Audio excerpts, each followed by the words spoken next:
pemeriksaan laporan terhadap YouTuber Nusantara ada 8 ya. Ini pemeriksaan lanjutan. Saat ini yang kena giliran adalah Mas Agri Fanani, Ketua Umum YouTuber Nusantara, ada samping saya. Beliau yang dipanggil atas laporan dari Roy Suryo yang notabene saat ini melaporkan terkait diduga tindak pidana pencemaran nama baik. Nah, pertanyaannya nanti lucu-lucuan nih. Emang udah masih punya nama baik tuh, Roy Suryo? Kan gitu. Nah, jadi intinya bahwa kami menghadiri kooperatif tetap on the track, bahwa kita adalah masyarakat Indonesia yang taat hukum tentunya, tanpa ada alasan apapun.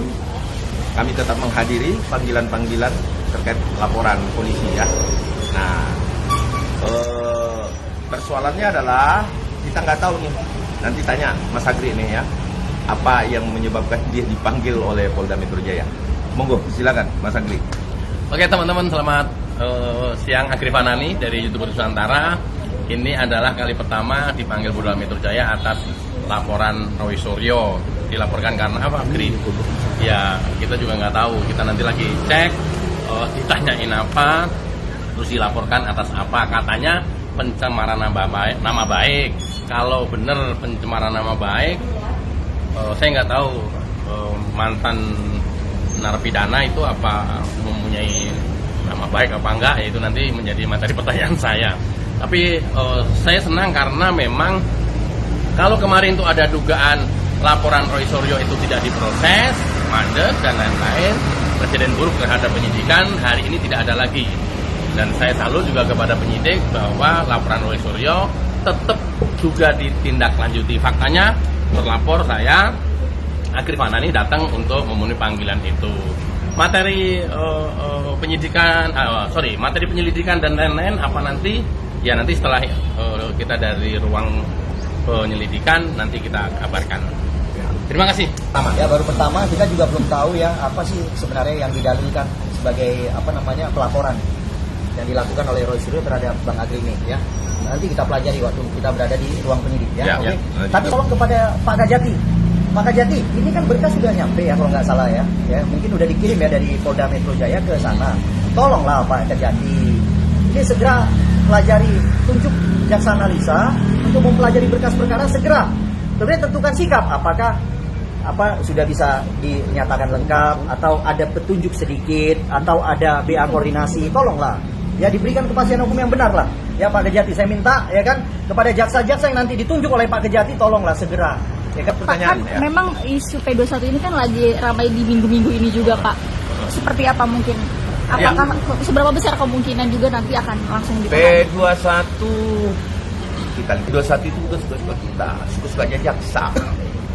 Karena dia memiliki kewenangan. Jadi gini, sebagai wakil kami nanti di pengadilan yang membawa kepentingan baik Bapak Insinyur Joko Widodo dan para pelapor termasuk Balik Manani, itu diambil alih kepentingannya oleh jaksa penuntut umum yang mewakili para pelapor, atau jangan disebut pelapor lagi kalau sudah sampai ke jaksa, korban daripada tindak pidana yang dilakukan oleh Roy Suryo CS.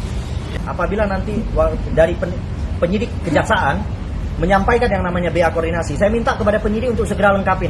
Kalau yang berbentuk BA koordinasi, ya berbentuk BA koordinasi, tolong segera dikejar kelengkapannya, karena itu udah namanya petunjuk ringan biasanya. Ya, jadi saya minta penyidik Polda juga jangan malas-malasan ya. Saya minta untuk tetap on the track. Oke. Konten apa sih?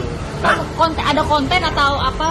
Ya katanya sih mereka melaporkan saya atas konten saya yang membahas masalah Roy Suryo. Kalau hari ini ditanya, Gri, emang lu ngomong apa?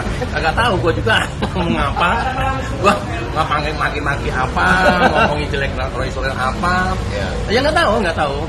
Makanya nanti kita baru bisa sampaikan nanti setelah dari ruang penyelidikan. Roy Suryo mengatakan bahwa dirinya tidak butuh restoratif justice, justru menurutnya yang harus minta maaf adalah Jokowi. Menurut Roy Suryo, selama Jokowi tidak mau menunjukkan ijazahnya di hadapan publik, maka ijazah lulusan Universitas Gadjah Mada milik ex-presiden itu akan terus dianggap palsu. Ketua Umum Jokowi Mania atau Jokam Andi Aswan menegaskan bahwa Roy Suryo tidak akan mendapatkan restoratif justice dari Jokowi karena pakar telematika itu merupakan seorang narapidana. Adapun Roy Suryo diketahui pernah terjerat kasus pidana pada 2022 lalu, yakni kasus unggahan meme stupa Borobudur yang diedit menyerupai Jokowi.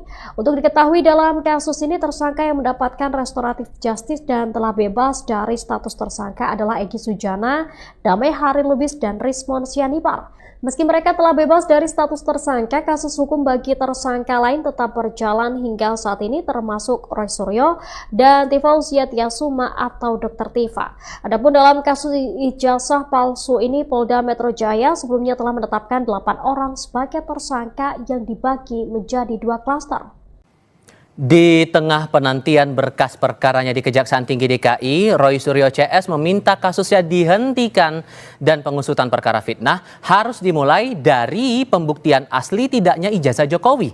Akankah Kejaksaan mengabulkan permintaan dari kubu Roy itu? Adalah sekarang, Tifa. Ini kita tunggu minggu depan. Insya Allah P21. Baik.